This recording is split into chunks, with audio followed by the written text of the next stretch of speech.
La régularisation des sans-papiers par le travail peut être paradoxale puisque le code pénal interdit aux employeurs d'embaucher des personnes qui sont démunies d'un titre de séjour avec une autorisation de travail. Néanmoins, depuis le 26 novembre 2012, Manuel Valls a pris une circulaire qui permet aux préfets de département de pouvoir régulariser des personnes sans papier si elles sont en France depuis 7 ans, 5 ans ou 3 ans et qu'elles sont actuellement en poste avec un CDI auprès d'une entreprise. L'employeur doit contribuer à cette procédure de régularisation et remettre à son salarié un certain nombre de pièces qui sont demandées par la préfecture. Donc vous avez tout d'abord la copie des statuts, un cabis de moins de 3 mois, la copie du registre du personnel, une lettre de motivation précisant pour quelles raisons il a souhaité embaucher ce salarié plutôt qu'un autre et une attestation de paiement des cotisations URSSAF de moins de 3 mois avec le formulaire CERFA qui est remis à la préfecture. Le délai légal de réponse de l'administration et de la préfecture est de 4 mois. Logiquement, si au bout de 4 mois vous n'avez pas de réponse, vous pouvez contester, donc c'est un refus implicite devant le tribunal administratif.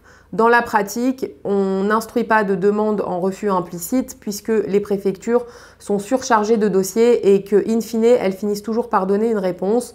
Je constate que à Paris et en Île-de-France, le délai moyen est d'environ 6 mois, mais dernièrement, à Paris, j'ai obtenu un titre de séjour pour un client au bout de 3 mois. Pendant l'instruction de la demande, certaines préfectures vous délivrent un récépissé sans autorisation de travail.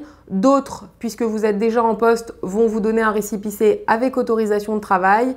Et d'autres préfectures, comme à Paris, ne vous donneront qu'une attestation de dépôt, puisqu'à Paris, vous êtes reçu par des centres de réception des étrangers qui transmettent ensuite le dossier à la préfecture de cité. Et ce ne sera qu'à l'issue du 2e rendez-vous que vous vous verrez remettre un récépissé avec autorisation de travail. À la suite du dépôt d'une demande d'admission exceptionnelle au séjour, la préfecture, après avoir recueilli l'accord de la Directe, qui est devenue depuis le 1er avril 2021 la DRITS, va pouvoir donc instruire et finaliser le dossier en remettant un récépissé avec autorisation de travail dans l'attente de la fabrication de la carte. Ça, c'est l'issue la plus optimiste d'une demande de régularisation. D'un autre côté, le préfet peut considérer, au regard des pièces du dossier, que l'ensemble des critères ne sont pas assez justifiés et donc va notifier à l'intéressé une obligation de quitter le territoire assortie ou non d'une interdiction de retour sur le territoire. Il faudra donc contester cette décision dans un délai de 15 jours ou de 30 jours devant le tribunal administratif compétent. La question la plus posée par mes clients lorsqu'ils viennent me voir, c'est dans combien de temps je vais pouvoir obtenir un titre de séjour ou une carte de séjour me permettant d'aller voir ma famille au pays.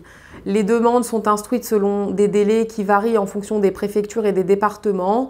Le délai moyen est normalement de 4 mois, mais on constate en général un délai d'instruction entre 6 et 9 mois. Lors du premier rendez-vous avec mon client, les pièces à apporter sont naturellement l'ensemble des preuves de présence sur le territoire depuis son entrée sur le territoire français. La plupart du temps, on justifie la présence par des avis d'imposition, des relevés de compte, des factures, des ordonnances médicales. Si la personne travaille, avec ses fiches de paye également, et le PAC employeur qui est demandé également par la préfecture.